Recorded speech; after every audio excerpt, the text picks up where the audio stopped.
Welcome back to the N50 Carimoose Ranch channel. In this video, I had hoped to share with you some of our experiences with access roads, as well as use and maintenance of the nearly 60 kilometers of forestry roads and several kilometers of trails we use to get to various places on the territory surrounding our camp.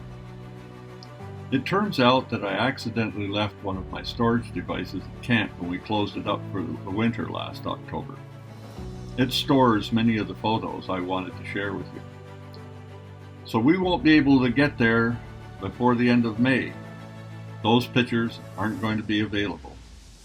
But I'll show you what I have, then perhaps we can watch some of the moose which came to show off for us at one of the trail cameras during 8 days in mid-June.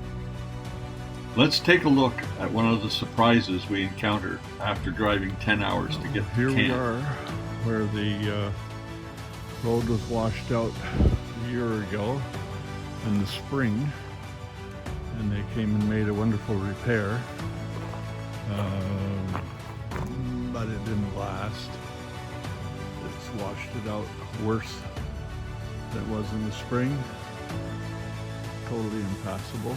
It's 6-7 feet deep, 30 feet wide. So we're going to have to go back because there's no other way to get to where we're going today. So we'll be heading off that way. I'll get back to you later. Here we're driving the Ranger on a road that is at least 30 feet wide. Last month I drove through here with my pickup and hardly touched a branch. These alders grow about 3 to 4 feet every year, and it is a constant battle to keep them from taking over completely. We're going to have to get in here and cut these alders and willows from this road this season, or they'll grow too big for our brush cutting equipment to handle.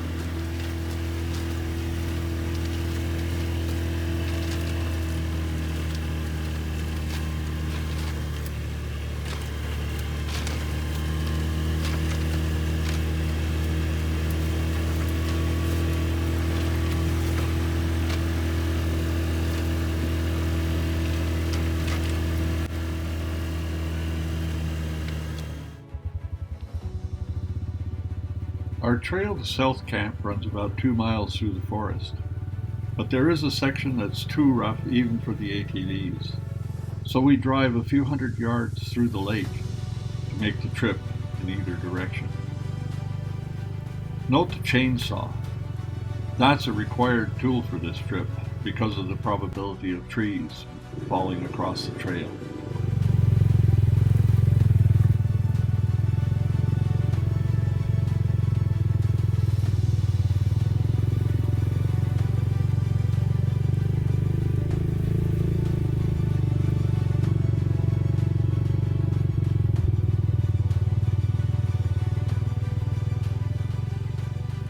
That's all I have on roads and trails for now. So let's go watch some moose for a while.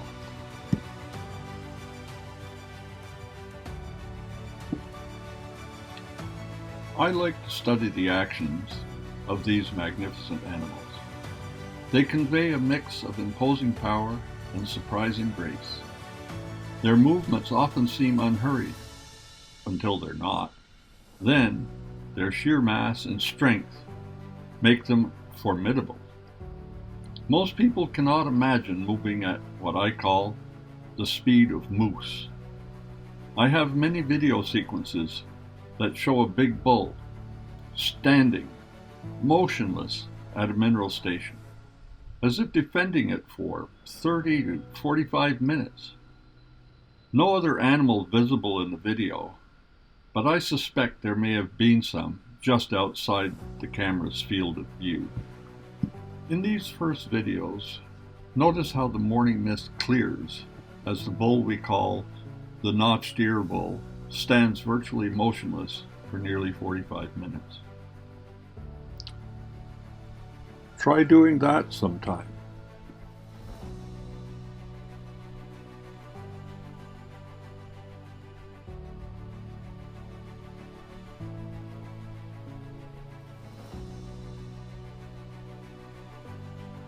These clips show most of the action around the mineral station located on what we call Windy Hill.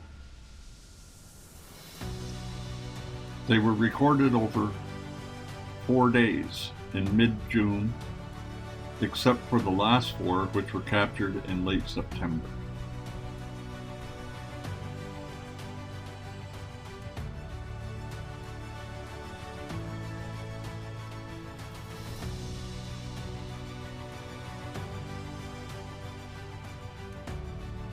He eventually leaves, only to return after dark the same day. He stayed around for another half an hour. You can clearly see the large piece that is missing from his right ear. We believe he is the dominant bull that occupies the high country Windy Hill is located on.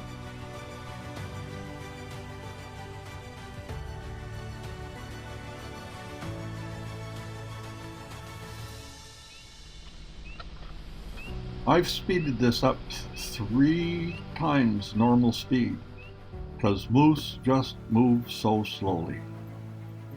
At 3x, they appear to move at about the same speed as a caribou. If you appreciate the opportunity to surreptitiously observe brief glimpses into the private lives of these awesome crepuscular residents of our boreal forests, let me know in the comments. I'd love to hear from you, and if you could, please like and subscribe. It will help get this content seen by even more viewers. In this next clip, we see yet another big bull moose, which also has a tattered right ear, but he's carrying much bigger antlers, and the videos were recorded on the same day as the earlier videos of the notched ear bull. 7 days later, we see the notched ear bull's head and neck on the left side of the frame. Then, about 4 minutes later, another bull comes in. Did you see him approach from behind that little black spruce? He steps out from behind it, and we clearly see his ears. No notches or tatters. Definitely another animal. He moves out of the frame and back in. He finally crosses right in front of the camera, but still obscured by that little black spruce. When he finally steps into the open, I recognize him.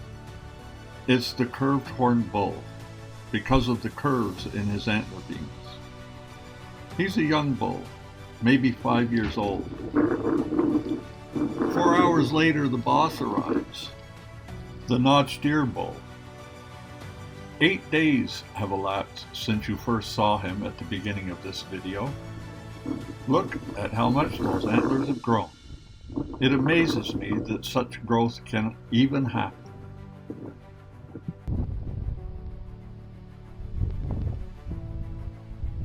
I've included a couple of video clips from late September of the same year, so you can see these majestic beasts in their full glory.